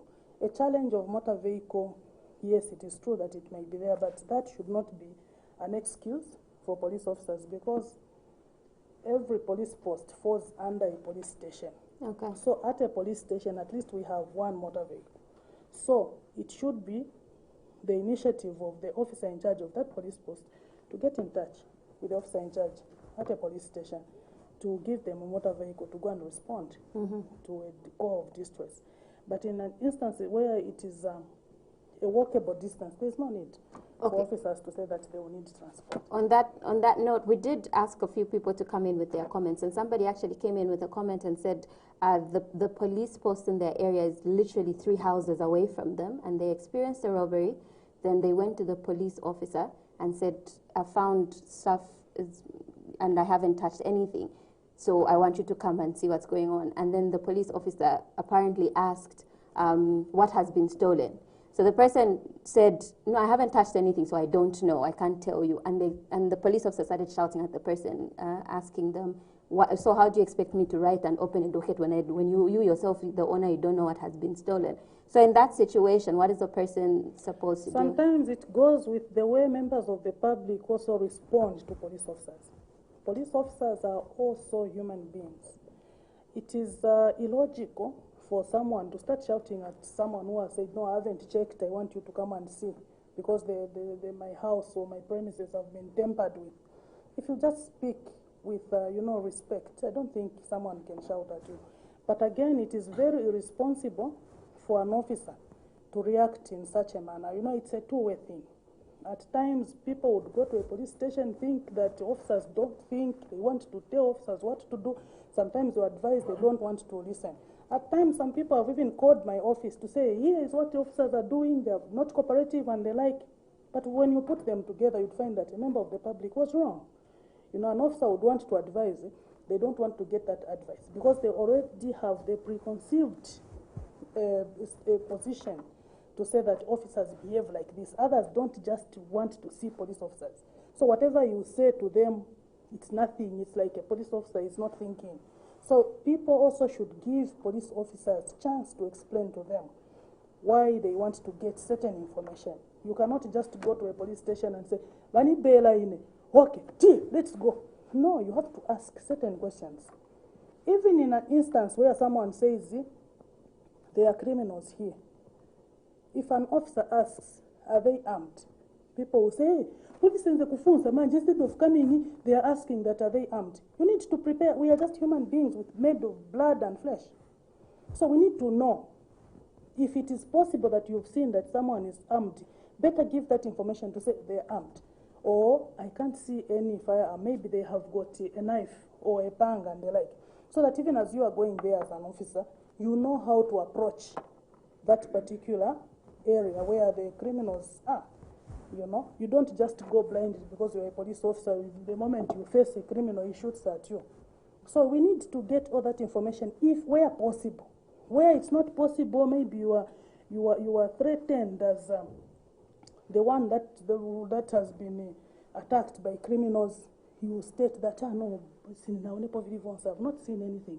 But anyway, I don't know whether they are armed or they are not armed. So an officer will know how to move. What type of firearm will I move with? What type of weapon should I? How many officers? How are we going to approach this? If they are armed, when we go there, maybe we put officers here, some there, and the other ones there. How are we going to attack them? All that information is needed. We are not just dropped from heaven to come on earth. We are human beings who are coming from these same communities where you are coming from, except that we've got a special training.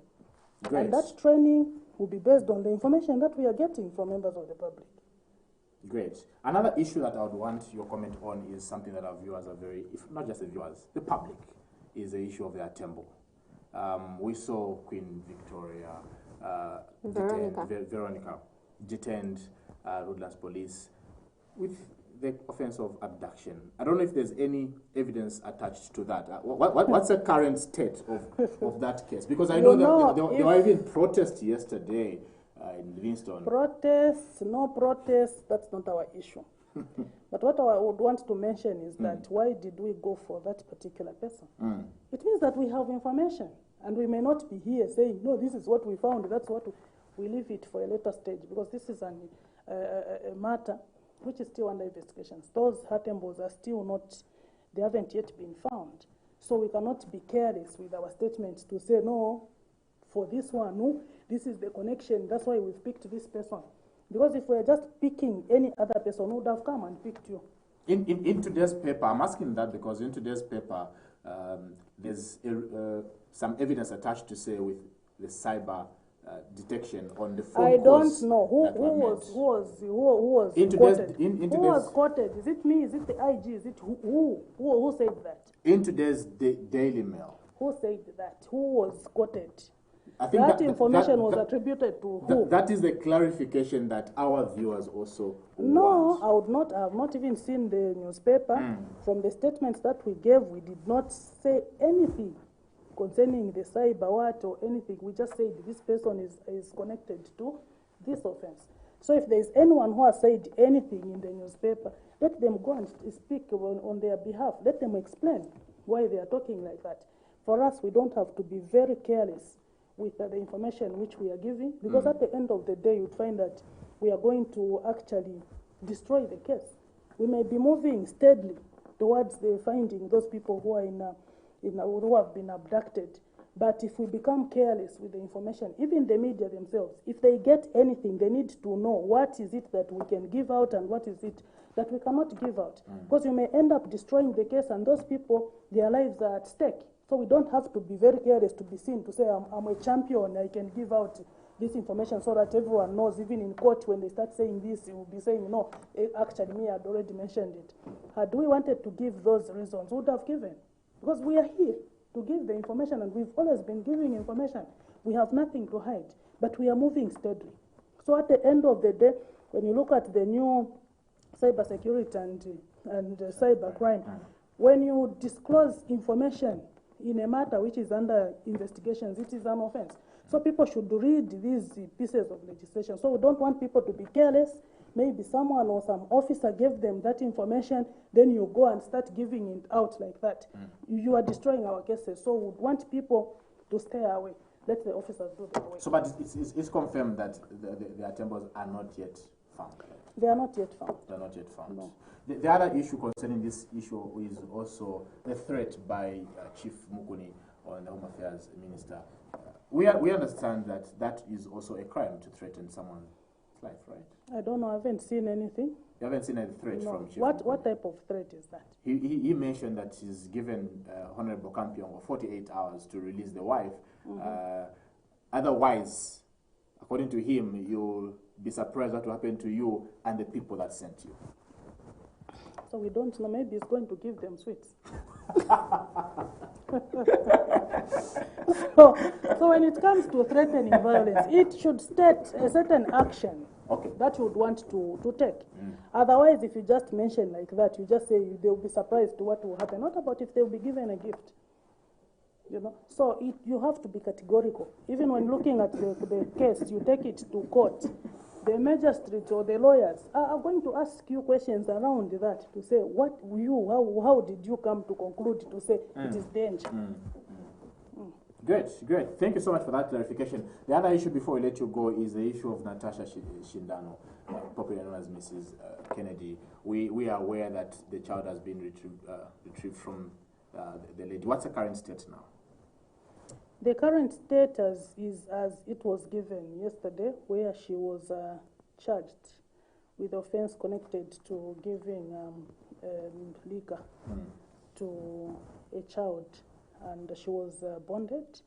Then the child was retrieved by the social welfare, because that's their job. So I don't know whether the child has been given back to other members of the family. I think that will be the matter that the department should be able to give. Great. Yeah. As we build up to August 12 elections, I don't know how ready the Zambia police is to ensure that political violence is not entertained. Then also, as you comment on that one, there have been assertions that when it comes to cadres, PF cadres. I'm trying to be careful with political party name. Okay. When it comes to cadres, there's selective handling of cadres based on which political party one is coming from. Yeah, before I get to how ready we are, I want to answer the second one. I think even you, the media, should be able to help us. I've always been saying that, to help us when it comes to clarifying such certain matters. You know, when you are the one who is being accused, no matter what you say, people say, because see, they are the ones, they are the police officers. But you've been reporting matters where we have arrested the PF, we have arrested those from the opposition. So people just want everything to do with the PF. Anything that the PF has done, they want the police to move in and arrest. Even where the elements that has that are being advanced do not constitute a crime. But to them, you know. So when it is the opposition, you'll find that even some NGOs, they'll be very quiet. If it's the opposition that has done something wrong, they'll be very quiet.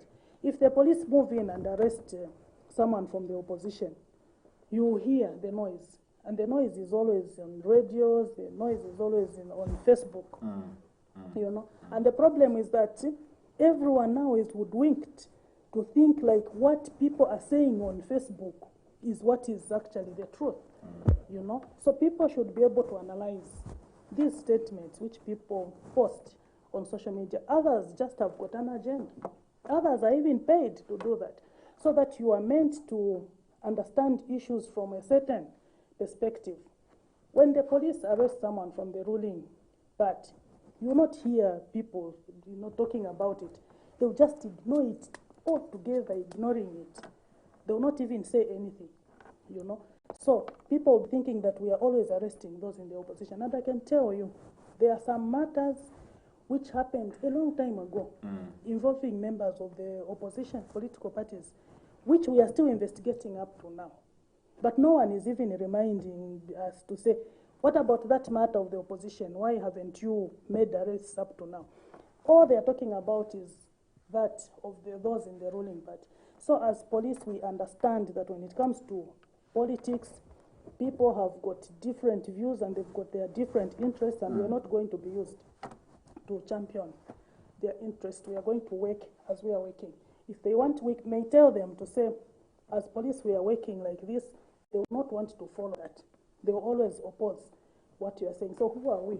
We lead them to continue. That's what is making their life interesting. So if we start saying, no, follow what we are saying, maybe their life will be boring. So let them continue in that path, and we're not going to be distracted as an institution. Coming to how ready you how are. ready we are. Yeah.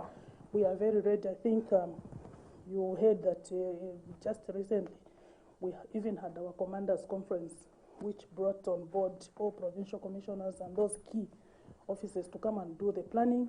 We've already done our security plan, and our security plan, it covers all key areas when it comes to policing. And from that security plan, the operational orders, each province is going to come up with an operation order. That security plan is giving us the deployment pattern, it's giving us the mapping of hotspots, it's giving us the type of equipment to use. We have already trained our officers on how to use the equipment that has been bought. All we are waiting for is for the launching of the command center for Safe City project. That is where we have a lot of equipment which we'll be using. That is now electronic way of policing. Once that is done, I think we'll be set. We're actually looking at our levels of manpower. Those in provinces, they have also submitted their current manpower and the shortfalls. So now what we are working on is to mitigate the shortfalls. You have recruits coming on board. I saw what Honorable Campion was saying concerning the recruits. Yes. Elections will be their first test. Yes, we have the recruits, and it will be their first test, yes. And the training will be very intensive, so that by the time it is July, they should be able to be on the ground. Yes, of course, they don't work alone. They are guided by the serving What's the officers. total number of people that they recruit? I wouldn't know. Last time, what was the minister? About 3,000 or so. Something like that, because there must be authority from Treasury. At times, they can increase or reduce. So I haven't had the current number. However, they've started reporting. So training has started.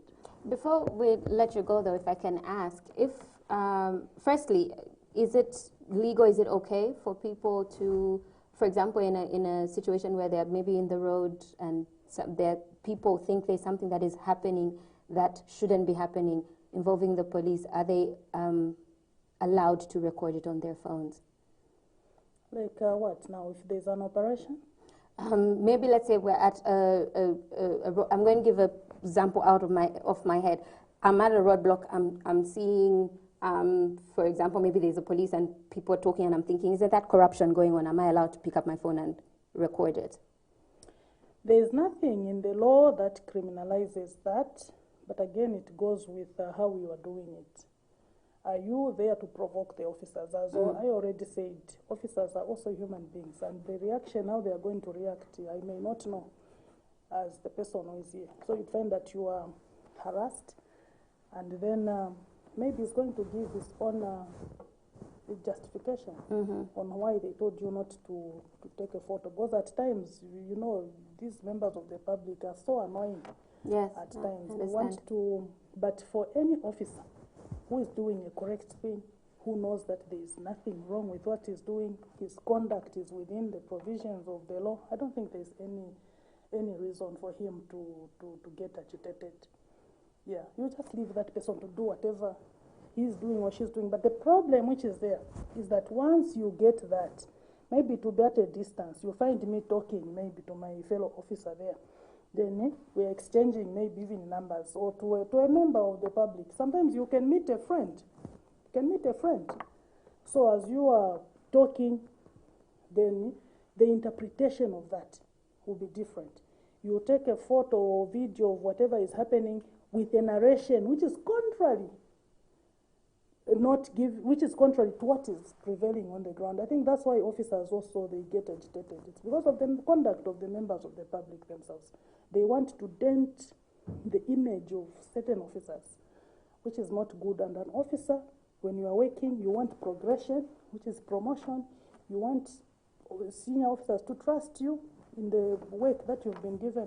But you find this person coming now with his or her own agenda. I think that's what is making officers behave like that.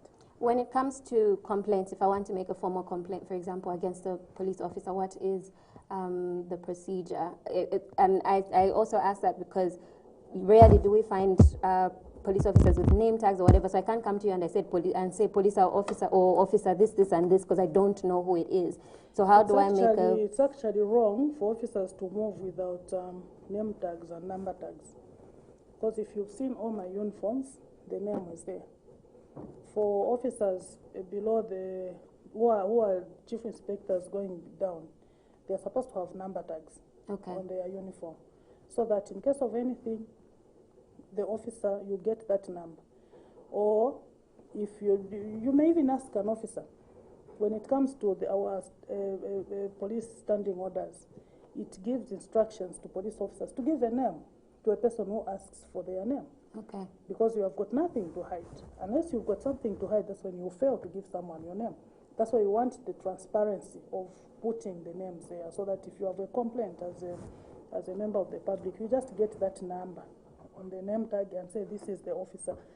That number is specifically for that particular office. Yeah, so it becomes difficult for members of the public to identify a police officer who could have done something wrong, and this is the reason why we say supervisors should always have parades when officers are going on patrol, when officers are going for duty, so that they check on how the officers are dressed. Yeah, you are right, it becomes so difficult. But the procedure is you go to the officer in charge. If at all you are able to identify that officer, you go to the officer in charge. Or if it is a shift that was in that particular area, maybe if it's traffic, officers who are working maybe near long acres, around about there, the traffic cycle, you can say, at this particular time, I was passing, there were officers there, one of them did this to me. Okay. So it will be easy for the officer in charge to get the whole team and then find out who did that. Then they'll be able to say it was that one. So that these others, they remove themselves if they are clean. So you just report to the officer in charge.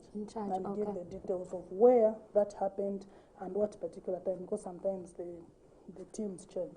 Great. As we close today's edition of Millennium Kwacha, I wanted just to clarify, I saw remarks from the Provincial Minister, Honorable Buman Lusambo, on the youths that gathered at the opposition's house, HH's house, and he mentioned categorically in his remarks that he will ensure that the police act on that. I don't know if there's been any action from the Zambia police concerning that. You know, we get instructions from the Inspector General of Police. When you look at the Zambia Police Act, which is specifically for the Zambia Police Service, the Inspector General is the one who superintends over the whole institution. So if we start getting instructions from this one, from that one, from that one, we may lose direction and will not be behaving according to what the... Are you aware of those youths that gathered? We are aware of those youths who were dreaming. I think someone dreamt and then told their friends to say this is what the police are doing, and they went there, they became guards at that particular time. So let them continue. If they want to continue waiting until the police goes there, let them continue doing that. But what we want to make clear is that no amount of youths is going to deter police officers to do that which they want to do. If we want to arrest someone, they can go in numbers and we'll just disperse them in 1 minute. They will go and we'll do that which you want to go. So their presence there, if at all, and I need to be, if at all we wanted to get their leader, would have done that. Despite the number? Irrespective of what happened. So if they think, hey, the police will not come, we'll fear them for what? We've got equipment which we use as the police. So if that was the case, we're not going to arrest any person. Any person. You saw there was a problem of Jerabos on the Copper Belt. They were, my Jerabo, where are they? Up to now, their leader, where is he? We managed to pick that person. And we've managed to pick people even before. So what I want to state is that people or politicians should not think that when they act in a certain manner, police officers will fail to go there. We have never failed. We have never failed. If at all we wanted to get their leader, would have gone there to pick. Now it's like they were dreaming that we were thinking of picking their leader. You had no plans of... We have no plans, we had no plans, unless something comes up. When something comes up which will mandate us to go and pick him, we are going to pick him. And nothing is going to stop us from doing that. They can go there in numbers, we are going to disperse them and do what we want to do. Madam Esther Katongo, I appreciate you for coming to Millennium Kwacha today. Thank you very much. Thank you. This is where we end today's edition of Millennium Kwacha. Thank you so much for joining us. We are coming to you live from Alongeka Studios right here in the capital city, Lusaka. We're back again tomorrow, same time, 7 to 9. On behalf of the entire production crew, keep watching Millennium TV.